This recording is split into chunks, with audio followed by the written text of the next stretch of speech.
মহান আল্লাহ তাআলা পবিত্র কোরআনের সূরা নূর ২৭ নং আয়াতে বলেন, ইয়া আইয়ুহাল্লাযীনা আমানু লা তাদখুলু বুয়ুতান গায়রা বুয়ুতিকুম হাত্তা তাস্তানিসু ওয়া তুসাল্লিমু আলা আহলিহা যালিকুম খায়রুল লাকুম লাআল্লাকুম তাযাক্কারুন।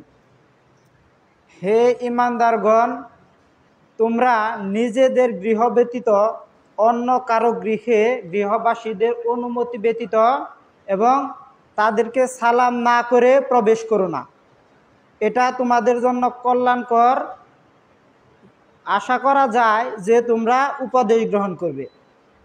মহান আল্লাহ সূরা নূরের ২৭ নং আয়াতে বলেন, এই আয়াত থেকে আমরা যে বিষয়টা জানতে পারি সেটা হলো, আমরা যদি কারো ঘরে প্রবেশ করতে চাই, কারো বাড়িতে প্রবেশ করতে চাই, তাহলে আমাদেরকে গৃহবাসীদের কাছ থেকে অনুমতি নিতে হবে, বাড়ির লোকদের থেকে অনুমতি নিতে হবে এবং তাদেরকে সালাম দিতে হবে, তাদেরকে সালাম করতে হবে।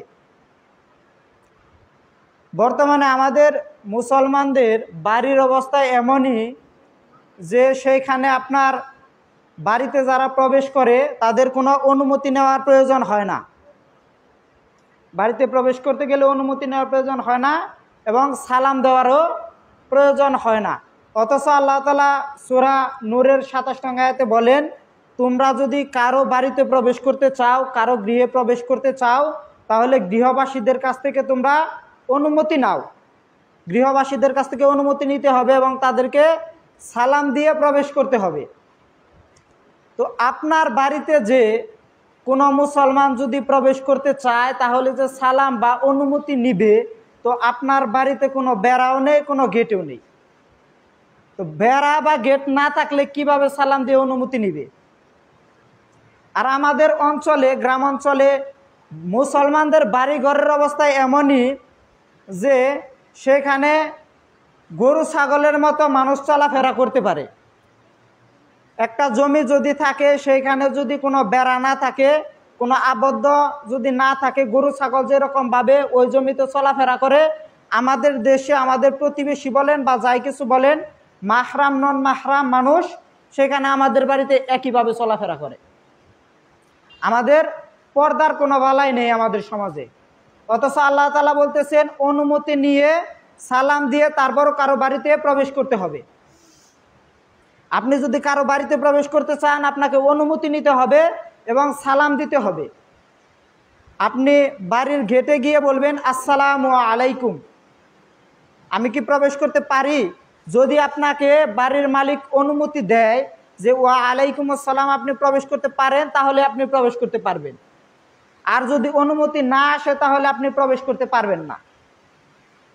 এমনকি অনুমতিটা যদি মাহরাম হয় তাহলেও অনুমতি নিতে হবে।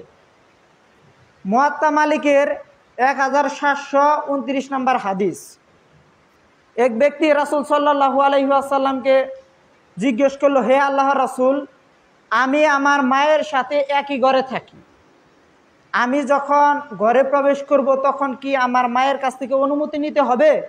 রাসূল সাল্লাল্লাহু আলাইহি ওয়াসাল্লাম বললেন, হ্যাঁ, তুমি অনুমতি নাও। ওই ব্যক্তি আবার জিজ্ঞেস করলো, হে আল্লাহর রাসূল, আমি এবং আমার মা একই ঘরে থাকি, একই সাথে বসবাস করি, তাহলেও কি আমাকে অনুমতি নিতে হবে? রাসূল সাল্লাল্লাহু আলাইহি ওয়াসাল্লাম বললেন, হ্যাঁ, তুমি তোমার মায়ের ঘরে প্রবেশ করবে, তারপরও তোমাকে তোমার মায়ের কাছ থেকে অনুমতি নিতে হবে। অনুমতি ব্যতীত তুমি প্রবেশ করতে পারবে না।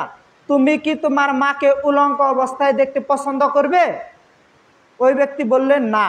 রাসূল সাল্লাল্লাহু আলাইহি ওয়াসাল্লাম বললেন, তাহলে তোমাকে অবশ্যই অনুমতি নিতে হবে। অর্থাৎ কেউ যদি তার মায়ের ঘরেও প্রবেশ করতে চায়, তাহলেও তাকে অনুমতি নিয়ে প্রবেশ করতে হবে। অথচ আমাদের দেশে দেখা যায়, পাড়া প্রতিবেশী যারা আছে তারা আমাদের বাড়িতে প্রবেশ করে, তারা আমাদের ঘরে প্রবেশ করে, কোনোরূপ অনুমতিরও প্রয়োজন হয় না, সালামেরও প্রয়োজন হয় না। অথচ মুসলমানের বাড়িতে পর্দার ব্যবস্থা থাকবে, বেড়ার ব্যবস্থা থাকবে এবং গেটের ব্যবস্থা থাকবে, যেখানে কোনো মানুষ যদি প্রবেশ করতে চায়, মাহরাম মানুষও যদি প্রবেশ করতে চায়, আত্মীয় স্বজনও যদি প্রবেশ করতে চায়, তাহলে তাকে সালাম দিয়ে অনুমতি নিয়ে প্রবেশ করতে হবে। যে বিষয়টার তাগিদ দিয়ে আল্লাহ তাআলা সূরা নূরের ২৭ নং আয়াত নাজিল করেছেন, সূরা নূরের 27 নং আয়াতে আল্লাহ তাআলা বলেছেন, তোমরা যদি তোমাদের গৃহ ব্যতীত অন্য কারো গৃহে প্রবেশ করতে চাও তাহলে গৃহবাসীদের অনুমতি নাও এবং তাদেরকে সালাম দাও। তাদেরকে সালাম দিয়ে তারা যদি অনুমতি দেয় তাহলেই আপনি প্রবেশ করতে পারবো।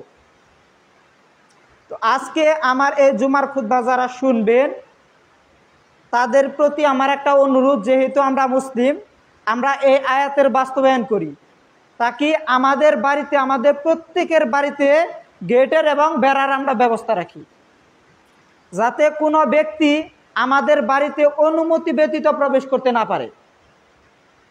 কোনো মুসলিমের বাড়িতে কোনো মুসলিম, কোনো মানুষ, কোনো প্রতিবেশী অনুমতি ব্যতীত প্রবেশ করতে পারবে না। এই জন্য গেটের ব্যবস্থা রাখতে হবে, বেড়ার ব্যবস্থা রাখতে হবে বাড়িতে, এবং সালাম ব্যতীত প্রবেশ করতে পারবে না। প্রবেশ করতে হলে অবশ্যই সালাম দিয়ে প্রবেশ করতে হবে। এই ব্যবস্থাপনা প্রত্যেক মুসলিমের বাড়িতে থাকা উচিত। আজকে মুসলিমদের এই ব্যবস্থাপনা নেই বিধায়, এই আয়াতের উপর আমল নেই বিধায় আমাদের সমাজে জেনা, ব্যভিচার, পরকীয়ার সয়লাভ। এই ব্যবস্থাপনা যদি থাকতো তাহলে কখনো মুসলিম নারীরা পরকীয়ায় লিপ্ত হতে পারতো না। কারণ আপনার বাড়িতে কোনো পুরুষ হোক, কোনো মহিলা হোক, কেউ প্রবেশ করতে পারবে না অনুমতি ব্যতীত এবং সালাম ব্যতীত। এই ব্যবস্থাপনা যদি থাকতো, এই আয়াতের উপর আমল থাকতো, তাহলে আমাদের মুসলমান নারীরা পরকীয়ায় লিপ্ত হতো না, আমাদের সমাজে জেনা, ব্যভিচার প্রবেশ করতে পারতো না। তো এই আয়াতের বাস্তবায়ন জরুরি। বিশেষ করে যখন আপনি নিজেকে আহলুল হাদিস সালাফি পরিচয় দিবেন, হকপন্থী দল হিসেবে পরিচয় দিবেন, আপনি মানুষের আদর্শ হবেন, তখন আপনাকে এই কাজটা জরুরি ভিত্তিতে করতে হবে।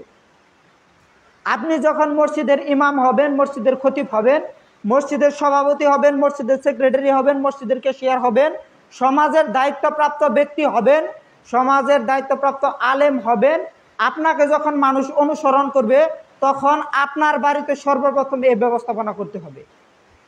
আপনার বাড়িতে আবদ্ধের ব্যবস্থা করতে হবে, পর্দার ব্যবস্থা করতে হবে, গেটের ব্যবস্থা করতে হবে, বেড়ার ব্যবস্থা করতে হবে, যাতে করে আপনার বাড়িতে কোনো মানুষ প্রবেশ করতে না পারে অনুমতি ব্যতীত, সালাম ব্যতীত।